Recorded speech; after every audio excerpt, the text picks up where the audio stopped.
Class 12th, Subject Physics, 10th chapter, Magnetic Fields due to electric current. From this chapter, let us see the magnetic force on a wire carrying a current.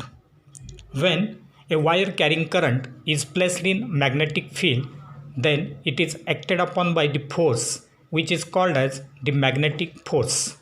In order to obtain the expression for this magnetic force, let us consider the two different cases. In the first case, we will consider a straight wire, and in the second case, we will consider arbitrary shaped wire.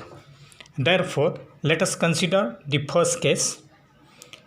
Let L be the length of the segment of this wire between the two dotted lines. That is, L will be considered as the length of that segment of the wire. That wire is carrying current I due to the application of external electric field between the two ends of that wire. That current flows from right to left. That is equal to I. Now, the magnetic field B is applied to that wire such that it is perpendicular to the plane of the board and it is directed outwards. And therefore, according to right hand rule, if the forefinger indicates the direction of current, the middle finger indicates the direction of magnetic field, then the thumb will denote the direction of the magnetic force acting on that conductor. And therefore, in this case, the magnetic field is perpendicular to the plane of the board and directed outwards. Current is flowing from right to left, and therefore the force Fm, that is magnetic force acting on the conductor, will be in the upward direction. Now, the charge Q flowing between these two dotted lines, that is along the length of the conductor L, will be given as Q equal to IT.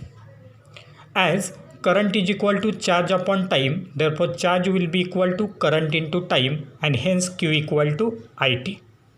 Now, that Q will be also given as IL upon phi d,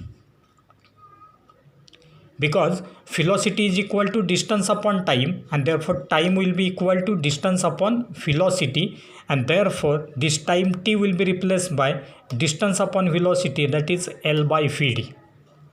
Now, we know the relation for the magnetic force acting on a charge Q, which is given as Fm equal to Q into phi cross B, and therefore in this case Fm will be equal to Q into phi d cross B. But Q is equal to IL upon phi d, and therefore Fm will be equal to IL upon phi d into phi d B sin theta. Now this term phi d B sin theta comes from this. It is the cross product of phi d and B into n cap. That will be written as ILB sin 90 degree n cap. Here value of theta is taken 90 degree because in this case this phi d and B will be perpendicular to each other, therefore theta is equal to 90 degree, and therefore the magnetic force Fm will be equal to ILB n cap. Here sin 90 comes out to be equal to 1, and therefore Fm is equal to ILB n cap. So this is the expression for the magnetic force if the magnetic field is perpendicular to the length of that conductor. Here n cap represents the unit vector which is perpendicular to both phi d as well as B, and so that it will be directed along the direction of Fm, that is magnetic force. So n cap will be the unit vector which is directed along the direction of Fm. Now, if the magnetic field B is not perpendicular, if it is not perpendicular to the length of the wire, then we can write the magnetic force Fm will be equal to I L cross B. So this will be the expression for the magnetic force acting on that straight conductor. If the magnetic field is perpendicular to the length of the conductor, then it will be ILB n cap, and if it is not perpendicular to the length of the wire, then it will be IL cross B. And now let us consider the second case, that is, instead of straight wire, if you consider any arbitrarily shaped wire. So this is the arbitrarily shaped wire. Then B will be the magnetic field here applied perpendicular to the plane of the board and directed outwards. In this case, let us consider a very small element, very small segment of length dl carrying current I and placed in magnetic field B. At that time, again according to right hand rule, the direction of Fm, that is magnetic force, will be now directed in the downward direction. Now this force will be very small force acting on this small element or segment of that wire, and therefore that let that force be dFm. So that dFm will be given as, will be equal to I dl cross B. I dl cross B, where dl is the length of the segment of that wire.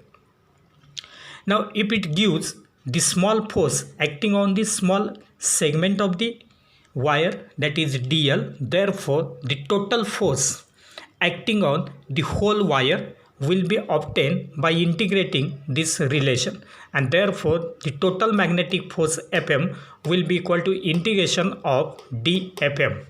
So that will be equal to integration of I dl cross B. Now I will be uniform, that is constant current, and therefore it will be written as I integration dl cross B. So this will be the magnetic force acting on that wire.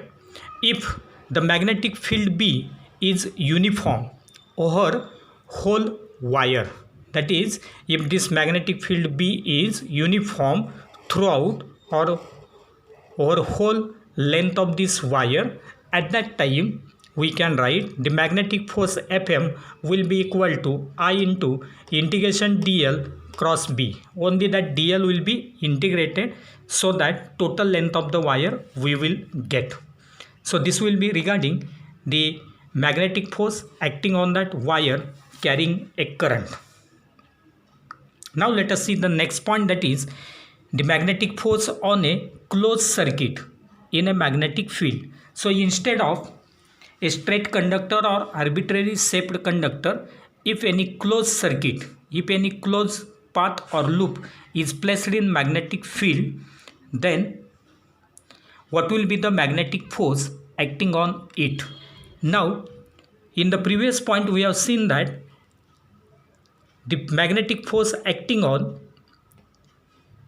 a conductor having arbitrary shape is given as I into integration dl cross B, and therefore the same relation we will consider for only one part of that loop, so that magnetic force Fm equal to I into integration dl cross B.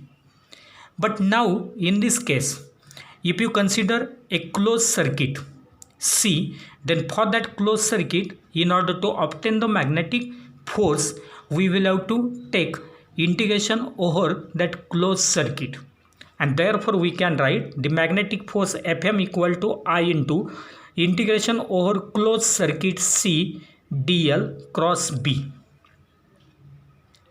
But if you consider this bracketed term, that is integration over closed circuit C dl, it will represent the sum of the factors involved in that closed circuit, the sum of all the factors which are involved in that closed circuit. And we know that the sum of all the factors involved in a closed circuit comes out to be equal to 0, and therefore the magnetic force acting on that closed circuit in that magnetic field will be equal to 0, that is Fm equal to 0 when that the magnetic field B is uniform.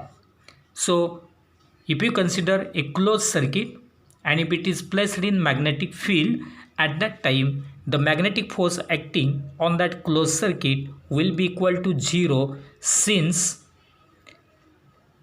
the sum of all the factors in that closed circuit comes out to be 0.